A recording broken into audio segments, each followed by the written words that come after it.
لیث بن سعد نے بیان کیا، ان سے ابن شہاب نے، ان سے عبد الرحمن بن کعب نے، اور ان سے جابر رضی اللہ تعالی عنہ نے کہ نبی کریم صلی اللہ علیہ وآلہ وسلم نے فرمایا کہ انہیں خون سمیت دفن کر دو، یعنی احد کی لڑائی کے موقع پر، اور انہیں غسل نہیں دیا تھا۔ صحیح بخاری حدیث نمبر 1346۔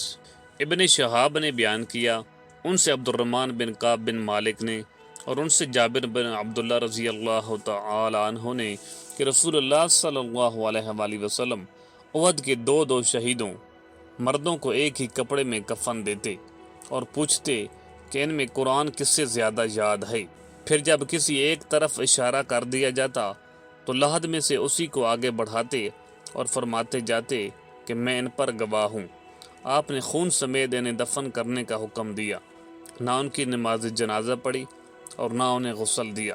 صحیح بخاری حدیث نمبر 1347۔ امام اوزائی نے خبر دی، انہیں زہری نے، اور ان سے حضرت جابر بن عبداللہ رضی اللہ تعالی عنہ نے کہ رسول اللہ صلی اللہ علیہ وآلہ وسلم پوچھتے جاتے تھے کہ ان میں قرآن زیادہ کس نے حاصل کیا ہے۔ جس کی طرف اشارہ کر دیا جاتا آپ لحد میں اسی کو دوسرے سے آگے بڑھاتے۔ حضرت جابر بن عبداللہ رضی اللہ تعالی عنہ نے بیان کیا کہ میرے والد اور چچا کو ایک ہی کمبل میں کفن دیا گیا تھا۔ صحیح بخاری حدیث نمبر 1348۔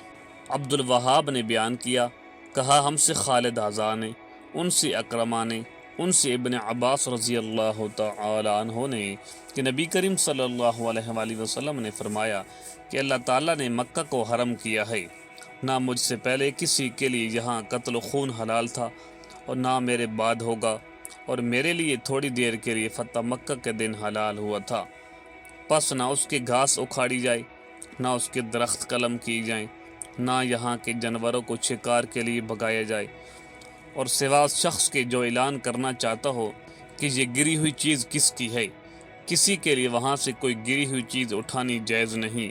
اس پر حضرت عباس رضی اللہ تعالی عنہ نے کہا، لیکن اس سے ازخر کا استثناء کر دیجئے کہ یہ ہمارے سناروں اور ہماری قبروں میں کام آتی ہے۔ آپ صلی اللہ علیہ وآلہ وسلم نے فرمایا، مگر ازخر کی اجازت ہے۔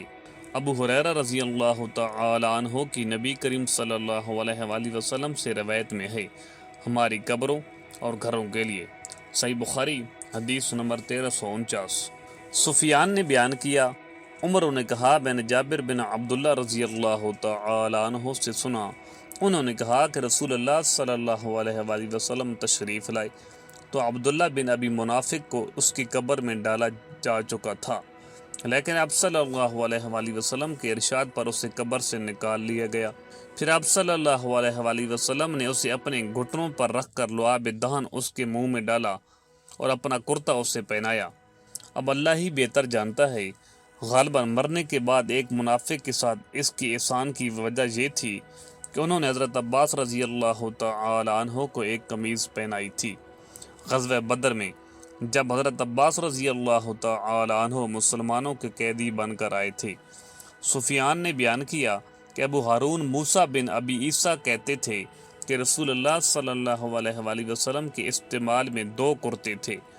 عبداللہ کے لڑکے جو مومن مخلص تھے رضی اللہ تعالی عنہ نے کہا کہ یا رسول اللہ صلی اللہ علیہ وآلہ وسلم، میرے والد کو آپ وہ قمیض پہنا دیجئے جو آپ کے جسد اطہر کے قریب رہتی ہے۔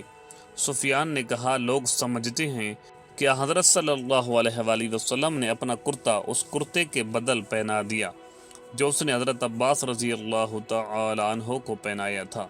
صحیح بخاری حدیث نمبر 1350۔